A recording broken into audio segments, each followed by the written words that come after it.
find some submission.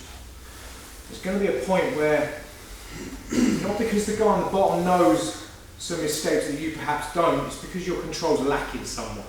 You're going to get a quick sharp bump and all of a sudden you're going to be back in half guard. Or you're passing full close guard and you leave a trail leg somewhere. They latch on. So being able to pass your guard is an important part of your jiu-jitsu. The guard in itself makes up half of jiu-jitsu. We exclude takedowns and throws. You have top game, bottom game, guard bottom, guard passing. Half of it involves the guard at some point. You know, and I would say that half guard is such a common position to find yourself in. If you don't have sort of some go-to or default things to pass that half guard, you're going to be stuck, or you're going to be swept or submitted as a result. Okay. So if I use Adam, we'll have a look at what we need to do. So if Adam lays this down, I'm not going to consider how we get past any kind of knee shield. We'll do that tomorrow. I'm going to have a look at what happens when this position occurs. This is the knee shield. Some people call this the Z guard. The 93 guard is a new phrase for it. At the end of the day, it's a bitch to try and pass, right? But we'll have a look at some ways we get past that tomorrow. So we've cleared this position. We can consider this part of, or that knee shield, as Adam's first line of defence. So let's say we've got past the first line of defence. Okay. The second line of defence for him is this: his underhook, or his potential underhook, his ability to stop me controlling his head, and how he combines the two. The straight blast gym guys call this position the stone squirrel position. Okay, where Adam will use his bottom hand to manage the distance between my elbow and my wrist, and his top one between my shoulder and my elbow. Obviously they're not fixed in that position, he has to adjust as he sees fit, but that's what they're designed to do. The other thing he can do is just literally cup his head to stop me getting under here. Okay, those two things, and if you think about it, when I'm going to establish a dominant position, I need to occupy this, the inner space, the four corners between his chest and his hips. That's my prime concern. The thing that's going to help me facilitate that is my ability to get in between his underneath his chin and above his shoulders, where a neck brace would be. Okay, so he's got to not only defend this bit as his first, or now the second line of his defence, this was his first, but now he's going to stop me from getting in here in order to get in there. Does that make sense? All of those things have to be working together. His underhook, if he can win this position, he's going to be in a much better position to stay on his side. He can escape, he can sweep, he can submit. More importantly, he can be a lot more mobile when he's on his side. As soon as Adam allows me to get my chest closer to the floor than his is, that's when he's in trouble. However, if he's good at using this underhook, he can just bump it back up, combine it with a little shrimp look, and just readjust. Yeah? So I've got to consider controlling his upper centre, his shoulder girdle, and his lower centre, his hips or his belt line. Okay? The final thing you've got to consider, so far we've got the crossface, or the occupancy of his, where a neck brace would be. We consider the underhook control. Now we've got diagonal pressure, head on one side, feet on the other. The other thing I've got to now consider is controlling this bottom leg. If I allow Adam's knees, think of my knuckle as the knee, if I allow the knee to pop free, he can recover his guard. Again, he's more mobile in getting everything back. So I've got to almost swallow that knee up by controlling here, or using my hand, sort of pin it down. Obviously if I use my hand, I lack any control up top, but I've got to stop him from moving that knee out. So what I want you to do to start with, Adam's going to be here. Don't want this. Don't put that in yet. I've just said we're not going to cover that tonight. So we're just going to start here, and I want him to try and maintain this side, on his side position. I want him to use his hands to stop me getting under here. If I get past that, I want him to stop me winning the underhook. Okay? I want him to unhinge his half guard so he can shrimp out if he have to free up this knee. Basically, I want him to stay in that position. And I want this person to win everything else. Here, here, diagonal, here. If I can hold this position for 3 seconds, this is where all of our escapes are going to, or passes are going to start tonight. I want him to get to his side and stay on his side without the knee shield. My job is to flap. Does that make sense? you're going to be so much more successful if I can get him flat on his back. Yeah? Got it? Grab yourself a partner, that's all I want you to do. Hence why we'll devote a whole class to it tomorrow. But if you want to keep on your side, by default, subconsciously, you'll put your knee shield in. So it is an issue that you've got to start thinking about. If I want to get in here, I will do it every time unless he starts doing this. So we will do that as a default fail-safe type of thing, right? If I want to clear this, just something for you to consider. If Adam's using this knee shield, the strength of the knee shield relies on the fact that he can frame his femur directly from his hip into me. I don't know if you've ever been into the position where the guy literally, you know, that frame's there. It's real hard to get past. You can't push it down and come over the top. You can't move it this way to get inside. It's a right pain in the arse. The mechanics of why that is so strong is because when I start to come around, all Adam's going to do is correct his posture up, and that's just going to come in a straight line onto me. Okay? So if I want to weaken this and either compress it or open it up or come around it, I've got to break his posture. Jiu-Jitsu's grips versus grips and posture together combine you win. So I will either look to grab the kimono or get as deep under his head as possible. Obviously my arm's susceptible to different things, but that's the key. Start to bring him in this way. Connect my elbow to my hip or my elbow to my knee close. All of a sudden he can't use that where he was right out there to drive this in. There's nothing there anymore, at which point I can start looking to clamber this down. I can start looking to get inside it. I can start stripping it off. I can start doing all the stuff we do with the knee slide pass, the Homolo Barrel show. I lean, he pushes back in, I strip, and I'm in. Does that make sense? We have done all this stuff before. But eventually what we need to do is get diagonal control, neck brace, cross face, underhook, swallow that bottom leg. This is where we are now, okay?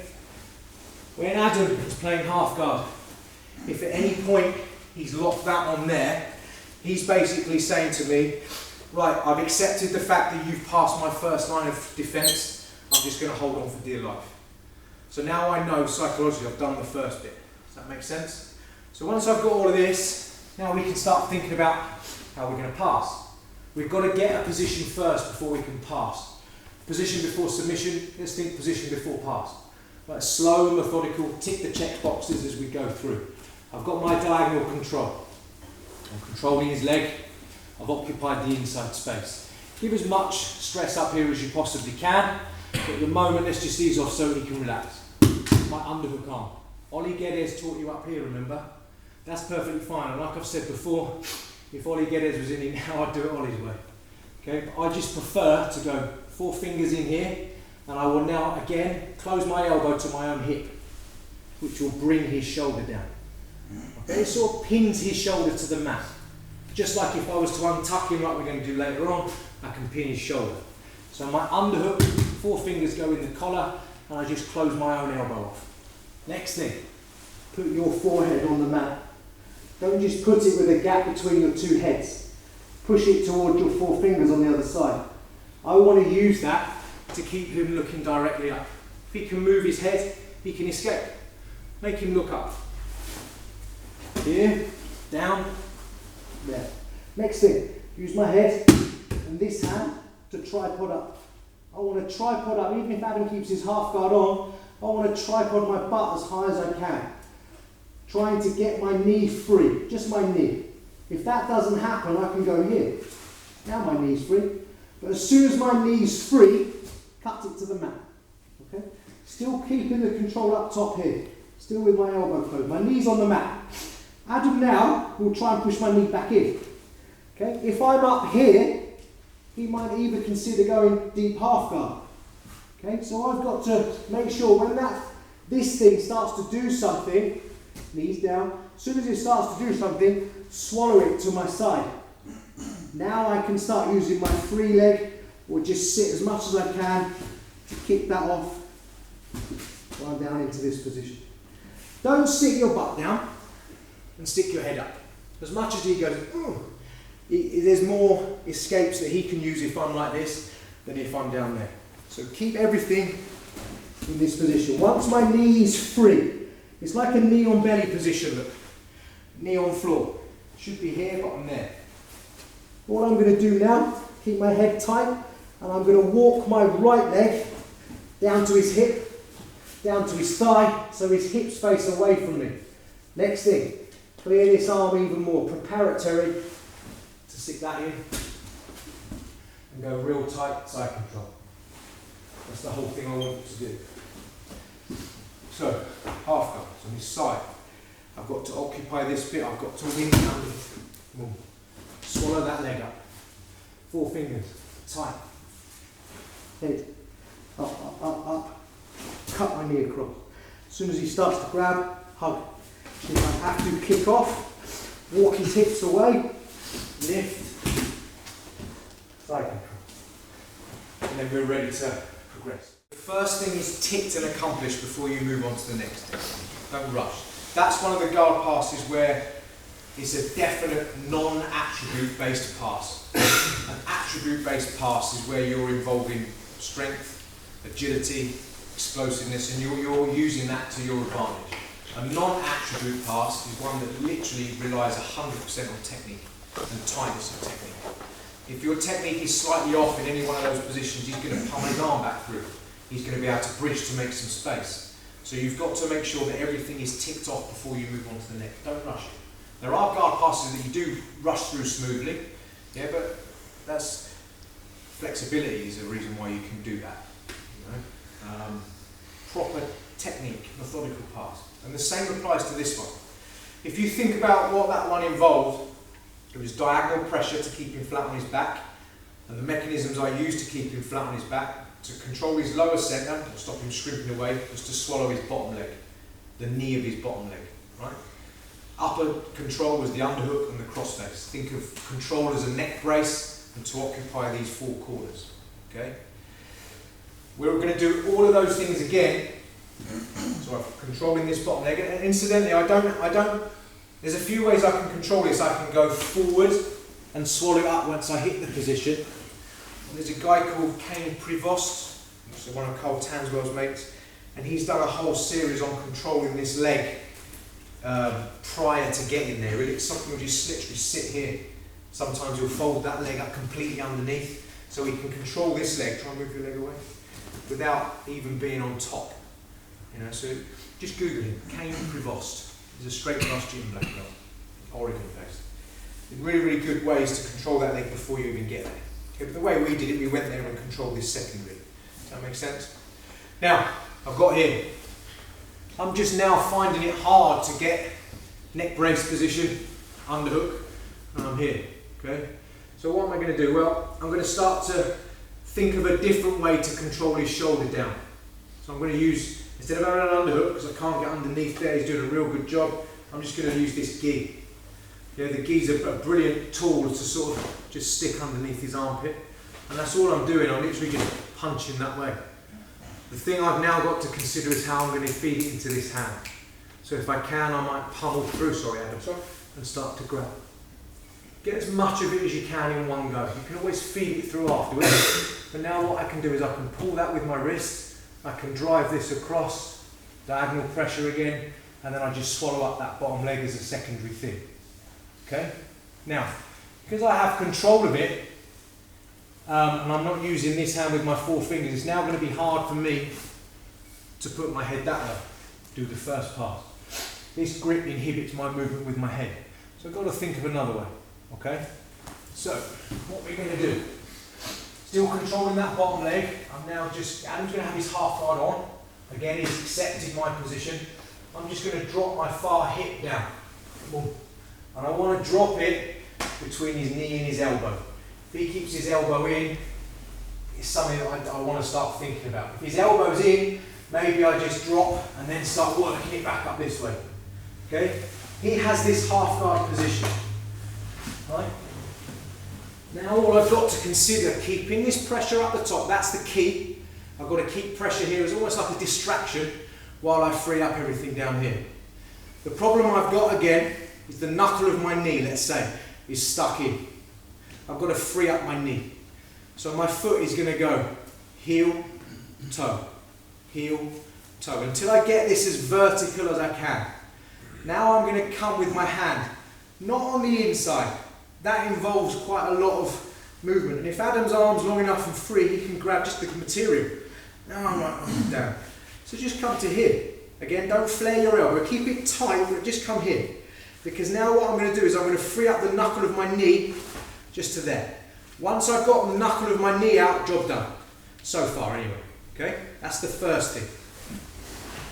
And again, I should be putting so much pressure up top here, he's considering tapping to the pressure on his jaw. You know? So here we are. I've gone heel toe, heel toe, heel toe. I've come here, I've just freed up my knee. The next thing I'm going to do is I need to get this, as much as I've freed up my knee, this is still an obstacle. So I'm going to escape my hips using the ball of my foot. And I'm just going to put my patella, my kneecap, on his bottom hip flexor. Yeah? And I'm pulling this one in as I'm pushing my hip flexor down as well. My knee is going to push into his bottom hip flexor that way. This one, common sense would tell you to push this off. Don't, pull it. So it's like a scissor motion. Push away, pull up. Big back step. I punch his hips away as I meet his hip. I don't need my middle finger in his armpit anymore because I have the material as the underhook. All I do now is ensure to get a real tight position by bringing my elbow, towards my hip flexor. Try and get. It's just tightness and technique. Yeah? Sometimes you can overlook things and go, forget the material. Here, he can get his elbow back in now. Go on. Yes, I passed. Yes, I have side control. But now he has a frame to start escaping again. Plus, with this material that I've used, I can start now improve my position and start looking for the Bravos we did the other week. Remember, if you use this hand to push me off, I sunk this one in and I just went that one. Do you remember? Yeah? Okay. I'll show you the half guard one again. Yeah, that way. So, can't get the underhook. I'm still controlling this bottom leg and I can control it like this. Either get the material and punch it between my legs. You just put my knee on his hip. There. Now I can start just untucking, punching, gripping, collapsing. Okay? Heel toe, heel toe, heel toe. Get this vertical. Push this off so the knuckle of your knee comes out. Shoot your hips, shrimp. Knee on his hip flexor. Push his hip flexor that way. Pull this one up. Back step. Punch. Nice and tight. Good strong posture. Now you can start setting up your other submissions as well. Does that make sense? Let's go.